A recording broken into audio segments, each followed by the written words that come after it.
Hello दोस्तों, मैं हूं नीरज और आप देख रहे हैं स्टडी कॉमर्स। और आज हम इस वीडियो में यूपी पीजीटी कॉमर्स के प्रीवियस ईयर क्वेश्चन डिस्कस करने वाले हैं। ये है पार्ट 1।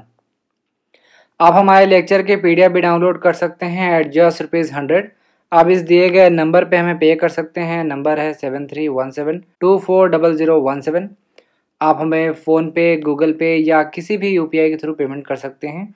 और ये ₹100 वन टाइम पेमेंट है। मीन्स एक बार आपने ₹100 पे कर दिया तो फ्यूचर में आपको कोई भी एक्स्ट्रा पेमेंट करने की ज़रूरत नहीं है।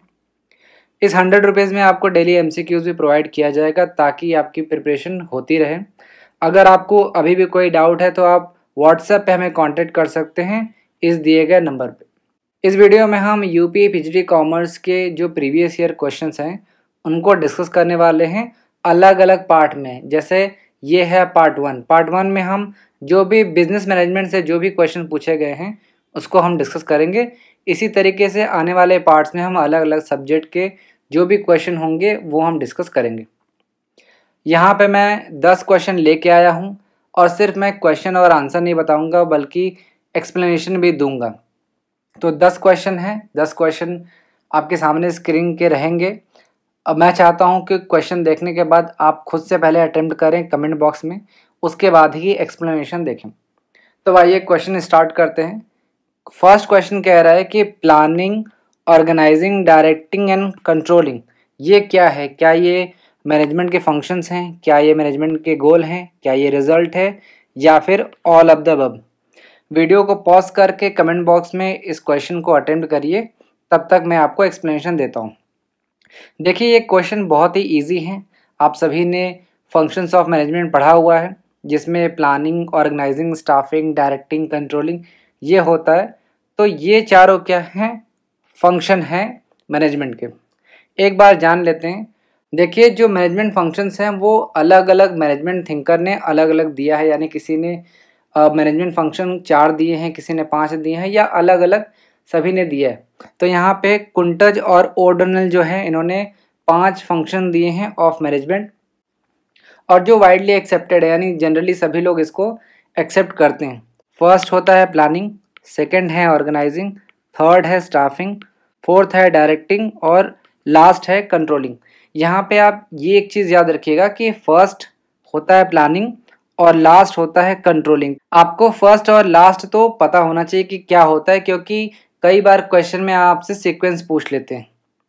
एक एक करके देख लेते हैं। प्लानिंग आप सभी को पता है कि आप फ्यूचर में क्या करने वाले हैं उसे आप एडवांस में ही डिसाइड कर लेते हो, यानी deciding in advance is planning. जैसे क्या आपको करना है, कैसे करना है, क्यों करना है, कहाँ पे आप कोई चीज़ करना चाहते हो, या फिर कौन उस चीज़ को करेगा, कौन रिस्पॉन्सिबल होगा, ये सारी चीज़ें हम प्लानिंग के अंतर्गत करते हैं। जैसे सपोज कर लीजिए कि नेक्स्ट डे आपको कहीं ट्रैवल करने के लिए जाना है, तो एक दिन पहले ही आप ये डिसाइड कर लेते हो कि किस तरीके से आप वहाँ जाओगे, मतलब किस ट्रांसपोर्टेशन के थ्रू आप जाओगे, क्या क्या लेके जाओगे, कब निकलोगे घर से, ये सारी चीज़ें आप पहले से प्री प्लान कर लेते हो। तो ये है प्लानिंग। नेक्स्ट है ऑर्गेनाइजिंग। अब किसी भी चीज़ को करने के लिए हम क्या करते हैं कि सारे वर्क को हम अलग अलग पार्ट्स में डिवाइड कर देते हैं, यानी division of work into functions. यानी जब किसी कार्य को हम अलग अलग फंक्शंस में डिवाइड कर देते हैं या लोगों की एक्टिविटी को हम डिवाइड कर देते हैं तो उसे हम ऑर्गेनाइजिंग कहते हैं। फॉर एग्जांपल, मैं अगर आपसे ये बोलूँ कि आपको एक पार्टी ऑर्गेनाइज करना है, तो अगर मैं ये रिस्पॉन्सिबिलिटी आपको दे देता हूँ कि आपको बर्थडे पार्टी जो है ऑर्गेनाइज करना है, तो आप क्या करोगे? आप जितने भी काम हैं, जैसे खाना बनाने का, डेकोरेशन का काम हो गया या गेस्ट को बुलाने का काम हो गया, ये सारे काम आप अलग अलग पार्ट में कर दोगे और अलग अलग काम को अलग अलग पर्सन को असाइन कर दोगे कि इसे, जैसे किसी गेस्ट को बुलाना है तो पर्सन ए को आपने अपॉइंट कर दिया, ठीक है। खाना बनवाने का जो काम है वो पर्सन बी को दे दिया। इसी तरीके से डेकोरेशन का जो काम है वो पर्सन सी को दे दिया। तो ये ऑर्गेनाइजिंग है, यानी कि division of work into functions. सब फंक्शंस के अंतर्गत जब आप डिवाइड कर देंगे या फिर एक्टिविटी को आप अलग अलग ग्रुप्स में डिवाइड कर देंगे तो उसे हम ऑर्गेनाइजिंग कहते हैं। इसके अंतर्गत हम लोगों की जो ड्यूटीज़ है उनको असाइन करते हैं, रिस्पॉन्सिबिलिटी असाइन करते हैं, ये सब सारी चीज़ें आती हैं। इसके अलावा डेलीगेशन ऑफ अथॉरिटी और पावर भी आती है। ये सारे सब फंक्शंस हैं ऑर्गेनाइजिंग के अंतर्गत।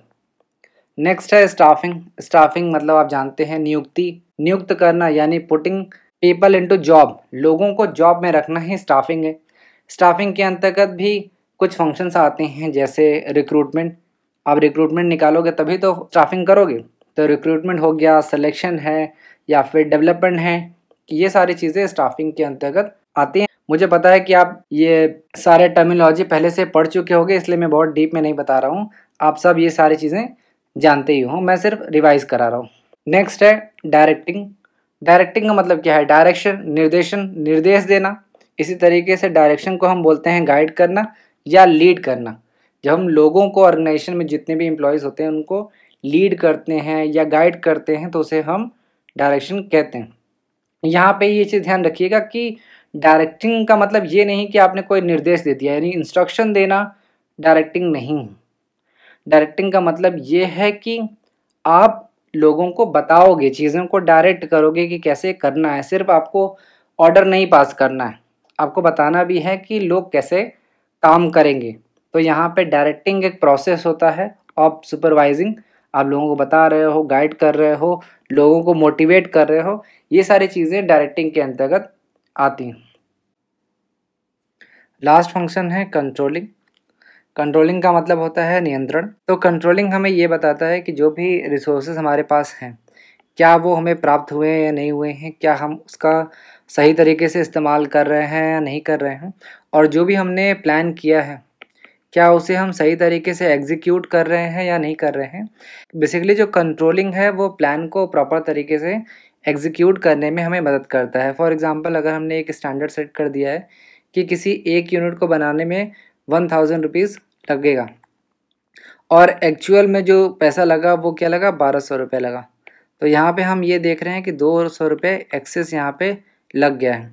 तो हमने तो डिसाइड किया था, प्लान किया था कि स्टैंडर्ड जो प्राइस है वो पर यूनिट का 1000 होना चाहिए, लेकिन रियलिटी में 1200 रुपये लग गया। तो ये जो 200 रुपये का जो डिफरेंस आ रहा है, इसी को हम कम करेंगे कंट्रोलिंग के थ्रू।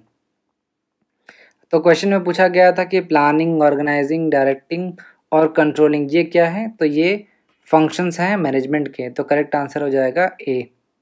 अब आइए सेकंड क्वेश्चन देखते हैं। सेकंड क्वेश्चन कह रहा है कि general principles of reporting are. Reporting के कुछ जनरल प्रिंसिपल्स के बारे में बताया गया है, आपको बताना है कि कौन सा जनरल प्रिंसिपल है रिपोर्टिंग के। ऑप्शन ए है कंपैरिजन, बी है कंसिस्टेंसी, सी है करेक्टनेस या फिर D all of the above. सबसे पहले जानते हैं रिपोर्टिंग क्या होता है। रिपोर्टिंग का मतलब होता है इंफॉर्मेशन प्रोवाइड कराना। अब एक ऑर्गेनाइजेशन में किसको इंफॉर्मेशन प्रोवाइड किया जाता है, तो मैनेजमेंट को किया जाता है। तो अलग अलग जो लेवल्स हैं मैनेजमेंट के, उनको इंफॉर्मेशन प्रोवाइड किया जाता है ताकि वो उस इंफॉर्मेशन से डिसीजन ले सके, किसी एक स्पेसिफिक डिसीजन पे वो पहुंच सके। तो एक इफ़ेक्टिव रिपोर्ट बनाने के लिए कुछ जनरल प्रिंसिपल्स बनाए गए हैं, जैसे प्रिंसिपल ऑफ डेफिनेट पर्पस। मैं यहाँ पे लिख भी दे रहा हूँ, डेफिनेट पर्पस। तो प्रिंसिपल ऑफ डेफिनेट पर्पस ये कहता है कि जो भी रिपोर्ट बनाई जा रही है वो किसी न किसी स्पेसिफिक पर्पस के लिए होना चाहिए। इसी तरीके से प्रिंसिपल ऑफ ब्रेविटी। ब्रेविटी का मतलब क्या है? ब्रीफ। जो भी रिपोर्ट होता है वो ब्रीफ होना चाहिए। इसी तरीके से प्रिंसिपल ऑफ क्लैरिटी। क्लैरिटी का मतलब जो भी रिपोर्ट है वो क्लियर होना चाहिए। इसी तरीके से प्रिंसिपल ऑफ टाइमलीनेस, यानी कि जो भी रिपोर्ट बनाया जाता है वो टाइमली बनाया जाना चाहिए। इसी तरीके से प्रिंसिपल ऑफ करेक्टनेस या एक्यूरेसी ये कहता है कि जो रिपोर्ट है वो सही होना चाहिए, एक्यूरेट होना चाहिए। इसी तरीके से फ्रीडम फ्रॉम बायस, यानी कि बायसनेस उसमें नहीं होनी चाहिए। इसी तरीके से प्रिंसिपल ऑफ स्टैंडर्डाइजेशन होना चाहिए। एक जो रिपोर्ट है उसका एक स्टैंडर्ड होना चाहिए, एक स्टैंडर्ड फॉर्मेट में होना चाहिए।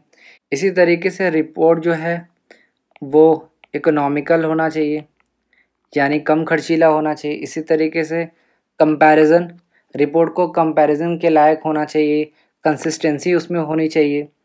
तो कुछ जनरल प्रिंसिपल हैं जो एक रिपोर्ट को इफ़ेक्टिव रिपोर्ट बनाती हैं। तो जनरल प्रिंसिपल ऑफ रिपोर्टिंग जो है वो कंपैरिजन भी है, कंसिस्टेंसी भी है, करेक्टनेस भी है।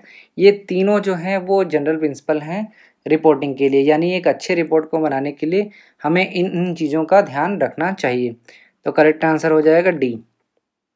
थर्ड क्वेश्चन देखते हैं। थर्ड क्वेश्चन कह रहा है कि internal management reports are useful for, यानी कि जो इंटरनल मैनेजमेंट रिपोर्ट है वो किसके लिए यूजफुल होता है। आपके ऑप्शन है top level manager, functional manager, operating manager या फिर ऑल ऑफ द अबव। तो सबसे पहले आपको पता होना चाहिए कि इंटरनल मैनेजमेंट रिपोर्ट क्या होता है। देखिए, मैनेजरियल अकाउंटिंग में दो तरीके के रिपोर्ट होते हैं, इंटरनल मैनेजमेंट रिपोर्ट और external management report. Internal report का क्या मतलब है, जो इंटरनल यूजेस के लिए हो, यानी ऑर्गेनाइजेशन में जो अलग अलग लेवल के जो मैनेजमेंट हैं, जैसे टॉप लेवल मैनेजमेंट हो गया, मिडिल लेवल हो गया, या जूनियर, या फिर जिसको हम ऑपरेटिंग मैनेजमेंट बोलते हैं, उन लोगों के लिए हम इंटरनल रिपोर्ट बनाते हैं। और ये रिपोर्ट जो है वो किस तरीके का होता है ये भी आपको पता होना चाहिए। जैसे इंटरनल रिपोर्ट में जो टॉप लेवल मैनेजमेंट है, उनके लिए जब भी हम रिपोर्ट बनाएंगे तो वो काफ़ी कॉम्प्रिहेंसिव होना चाहिए, यानी काफ़ी ब्रीफ होना चाहिए और कंसाइज होना चाहिए, टू द पॉइंट बनाया जाता है। और जब ऑपरेटिंग सुपरवाइज़र के लिए हम बनाते हैं तो वहाँ पे हम स्पेसिफिक बनाते हैं और डिटेल्ड बनाते हैं, ये आप ध्यान रखिएगा। तो क्वेश्चन में आपसे पूछा है कि इंटरनल मैनेजमेंट रिपोर्ट जो है वो किसके लिए यूज़फुल होता है, तो यहाँ पे तीनों के लिए यूज़फुल है, चाहे वो टॉप लेवल मैनेजर हो, फंक्शनल मैनेजर हो या फिर ऑपरेटिंग मैनेजर हो, तीनों के लिए इंटरनल मैनेजमेंट रिपोर्ट इम्पॉर्टेंट है, यूज़फुल है। तो करेक्ट आंसर हो जाएगा डी। नेक्स्ट क्वेश्चन देखते हैं। नेक्स्ट क्वेश्चन कह रहा है कि the following functions of management are performed in which sequences. आपको अभी मैंने यहाँ बताया था मैनेजमेंट फंक्शन के बारे में, तो यहाँ पे सीक्वेंस में बताना है कि कौन सा सीक्वेंस होगा। तो मैंने आपको सबसे पहले बताया था कि सबसे पहले होता है प्लानिंग, सेकंड है ऑर्गेनाइजिंग, थर्ड है स्टाफिंग, स्टाफिंग यहाँ पे दिया नहीं है, फोर्थ है डायरेक्टिंग, और फिफ्थ और लास्ट होता है कंट्रोलिंग। तो यहाँ पे बी वाला ऑप्शन आप देखिए, CADB करेक्ट आंसर हो जाएगा। यहाँ पे एक चीज़ ध्यान रखिएगा कि हो सकता है कि एग्ज़ाम में आपको कोई क्वेश्चन ना आए, लेकिन आप एलिमिनेशन मेथड से उस क्वेश्चन को कर सकते हैं। जैसे मैंने आपको बताया था कि प्लानिंग जो है वो मैनेजमेंट फंक्शन का फर्स्ट फंक्शन होता है, ठीक है। फर्स्ट फंक्शन होता है प्लानिंग और लास्ट होता है कंट्रोलिंग,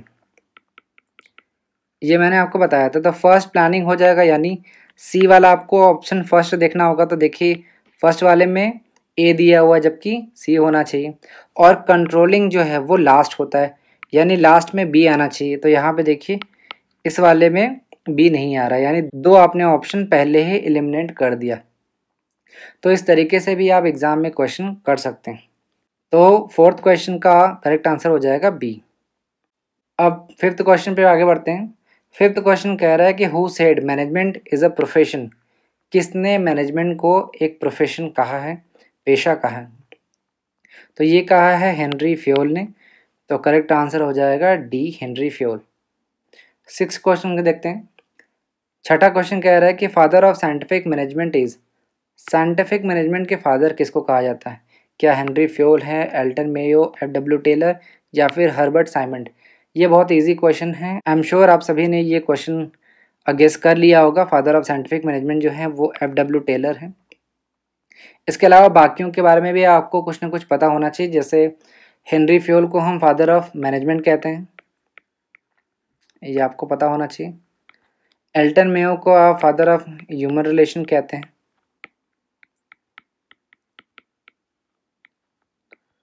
ये आपको पता होना चाहिए। और हर्बर्ट साइमंड जो है इन्होंने दिया है बाउंडेड रेशनैलिटी,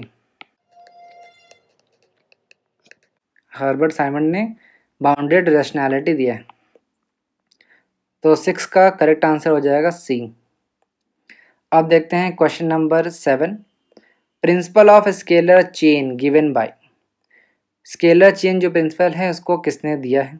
तो ये भी बहुत इजी क्वेश्चन है, इसको दिया है हेनरी फ्योल ने। तो करेक्ट आंसर हो जाएगा बी। आपने पढ़ा होगा 14 principles of management, 14 principle of management जो है वो दिया था हेनरी फ्योल ने, और उसी 14 प्रिंसिपल में से एक प्रिंसिपल है स्केलर चेन। अब आइए नेक्स्ट क्वेश्चन देखते हैं। क्वेश्चन कह रहा है Henry fuel is known for, यानी हेनरी फ्यूल जो है वो किसके लिए फेमस है। आपके ऑप्शन है scientific management, rationalisation, industrial psychology, principles of management. तो ये भी बहुत इजी क्वेश्चन है। हेनरी फ्यूल ने 14 प्रिंसिपल दिया है, तो ये फेमस है प्रिंसिपल ऑफ मैनेजमेंट के लिए। तो करेक्ट आंसर हो जाएगा डी। अब आइए क्वेश्चन 9 देखते हैं। In management policy formulation is a part of. आपको बताना है कि पॉलिसी फॉर्मुलेशन जो है वो किसका भाग है। आपके ऑप्शन है प्लानिंग, डायरेक्टिंग, कोऑर्डिनेटिंग और कंट्रोलिंग। तो मैंने आपको पहले क्वेश्चन में फंक्शंस ऑफ मैनेजमेंट बताया था कि मैनेजमेंट के कुछ कार्य होते हैं, फंक्शंस होते हैं, जैसे प्लानिंग करना, ऑर्गेनाइजिंग, स्टाफिंग, डायरेक्टिंग, कंट्रोलिंग। तो हर एक इंडिविजुअल एलिमेंट के भी सब पार्ट होते हैं, सब फंक्शंस होते हैं।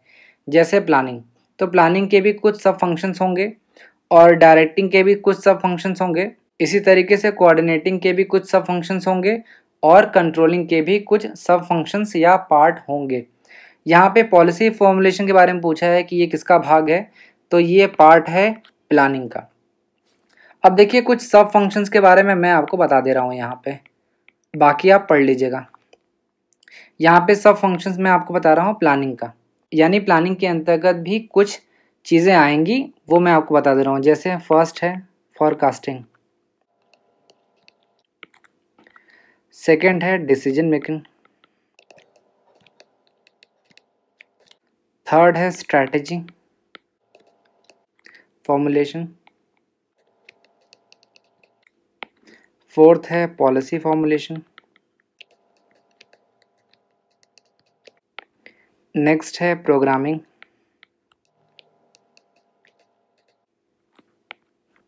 नेक्स्ट है शेड्यूलिंग, नेक्स्ट है बजटिंग, नेक्स्ट है प्रॉब्लम सॉल्विंग, नेक्स्ट है इनोवेशन, इन्वेस्टिगेशन एंड रिसर्च। ये सारी चीज़ें आप नोट कर लीजिएगा। Forecasting, decision making, strategy formulation, policy formulation, programming, scheduling, budgeting, problem solving, innovation, investigation and research, ये सारी चीज़ें आती है। तो यहाँ से आपको एक जो पार्ट है ये पूछ दिया है, पॉलिसी फॉर्मुलेशन। इसी तरीके से आपको पता होना चाहिए कि डायरेक्टिंग के भी कौन कौन से भाग होते हैं, कौन कौन से पार्ट होते हैं, कोऑर्डिनेटिंग की कौन कौन से पार्ट होते हैं। ये सारी चीज़ें आप पढ़ लीजिएगा और इसको नोट भी कर लीजिएगा। कहीं से भी क्वेश्चन पूछा जा सकता है एग्जाम में, इसलिए पूरी तैयारी करके ही जाइए। अब आते हैं आज का लास्ट क्वेश्चन। क्वेश्चन कह रहा है कि which among the following is not, यहाँ पे ध्यान रखिएगा, एग्जाम में आप ये चीज़ें भूल जाते हैं। Which among the following is not a business forecasting technique. आपको बिजनेस फॉरकास्टिंग टेक्निक दिया है, आपको कह रहा है कि इनमें से कौन सा बिजनेस फॉरकास्टिंग टेक्निक नहीं। अब पहले आपको ये पता होना चाहिए कि बिजनेस फॉरकास्टिंग टेक्निक होता क्या है। अब फ्यूचर को प्रेडिक्ट करना ये पॉसिबल तो है नहीं, इसलिए हम कोशिश करते हैं कि फ्यूचर को थोड़ा सा प्रेडिक्ट कर सकें। पास्ट के एक्सपीरियंस के आधार पे, प्रेजेंट के एक्सपीरियंस के आधार पे हम फ्यूचर को प्रेडिक्ट करने की कोशिश करते हैं। यहाँ पे एक चीज़ ध्यान रखिएगा कि ये जो बिजनेस फॉरकास्टिंग टेक्निक है ये कोई नॉर्मल टेक्निक नहीं है, बल्कि साइंटिफिक स्टैटिस्टिकल मेथड है। ये चीज़ें आपको पता होनी चाहिए, स्टैटिस्टिकल टेक्निक है ये चीज़ें आपने स्टैट्स में पढ़ी होंगी, जैसे business barometer, interpolation and extrapolation, ये आपने पढ़ा होगा। इंटरपोलेशन एंड एक्सट्रापोलेशन ये आपने पढ़ा होगा। इसी तरीके से आपने टाइम सीरीज एनालिसिस भी पढ़ा होगा। स्टैट्स में आपने अपने ग्रेजुएशन के टाइम पे टाइम सीरीज एनालिसिस पढ़ा होगा, रेग्रेशन पढ़ा होगा, इकोनोमेट्रिक्स मेथड पढ़ा होगा। इसके अलावा जो फैक्टर लिस्टिंग मेथड है, फैक्टर लिस्टिंग मेथड हो गया, या फिर डिटरमाइनिंग कॉस्ट स्टैंडर्ड्स हो गया, प्रॉफिट प्लानिंग हो गया, बजटिंग हो गया, ये सब बिजनेस फॉरकास्टिंग टेक्निक्स हैं। तो पूछा है इनमें से कौन सा बिजनेस फॉरकास्टिंग टेक्निक नहीं है, तो बजटिंग होता है, प्रॉफिट प्लानिंग भी होता है, कॉस्ट स्टैंडर्ड को भी डिटरमाइन करना यानी कॉस्ट स्टैंडर्ड निकालना, ये भी क्या है, टेक्निक है। प्रेजेंटिंग फाइनेंशियल स्टेटमेंट, ये बिजनेस फॉरकास्टिंग टेक्निक नहीं है। तो आपसे पूछा है इनमें से कौन सा टेक्निक नहीं है, तो डी जो है करेक्ट आंसर हो जाएगा, यानी प्रेजेंटिंग फाइनेंशियल स्टेटमेंट ये बिजनेस फॉरकास्टिंग टेक्निक नहीं है। यहाँ studycommerce.net टाइप करना है और यहाँ पे आप क्लिक करके हमारे होम पेज पर पहुँच जाएंगे। तो ये है हमारी वेबसाइट studycommerce.net से आप हमारी वेबसाइट पर जा सकते हैं। आपको हमारी वेबसाइट पर यहाँ एक क्विज़ेस का सेक्शन मिलेगा जिसमें आपको UGC नेट, TGT PGT और UPHESC से रिलेटेड प्रैक्टिस सेट मिल जाएंगे। यहाँ से आप क्लिक कर सकते हैं। यहाँ पे आप देख सकते हैं UPHESC Uttar Pradesh higher education service commission, ये असिस्टेंट प्रोफेसर की एग्जामिनेशन है। यहाँ आप देख सकते हैं सारे प्रैक्टिस सेट आपको दिख जाएंगे। रेगुलरली यहाँ पर प्रैक्टिस सेट को अपडेट किया जाता है। जो भी सेट आपको प्रैक्टिस करना है आप उस पर से क्लिक कर सकते हैं। इस तरीके से यहाँ पर ये ओपन हो जाएगा। यहाँ आपको अपनी ईमेल आईडी डालनी है, अपना नाम डालना है, उसके बाद जो क्वेश्चंस है वो आप अटेम्प्ट कर सकते हैं। क्विजेज में जब आप UGC नेट कॉमर्स पर क्लिक करेंगे तो इस तरीके से पेज आपके सामने ओपन होगा। 1 जुलाई से यहाँ पर भी आपको सेट मिल जाएंगे प्रैक्टिस करने के लिए। इसके अलावा इसमें लेक्चर की प्लेलिस्ट दी हुई है, जिसे आप क्लिक करेंगे तो आपको ये डायरेक्टली यूट्यूब पे लेकर के जाएगा। यहाँ पे आप देख सकते हैं ये आपको यूट्यूब पे लेकर जाएगा। यूट्यूब पे हमारी जो भी प्लेलिस्ट है उसे आप एक्सेस कर सकते हैं और जो वीडियो आप देखना चाहें उस वीडियो को आप देख सकते हैं। यहाँ पे UGC नेट कॉमर्स के अलावा PGT कॉमर्स में भी खुद को इनरोल कर सकते हैं, UPHESC में भी खुद को इनरोल कर सकते हैं। तो ये था UP PGT का प्रीवियस ईयर क्वेश्चंस पार्ट 1। आने वाले समय में हम अलग अलग पार्ट्स के थ्रू अलग अलग सब्जेक्ट और टॉपिक्स को कवर करने की कोशिश करेंगे। तब तक के लिए थैंक यू।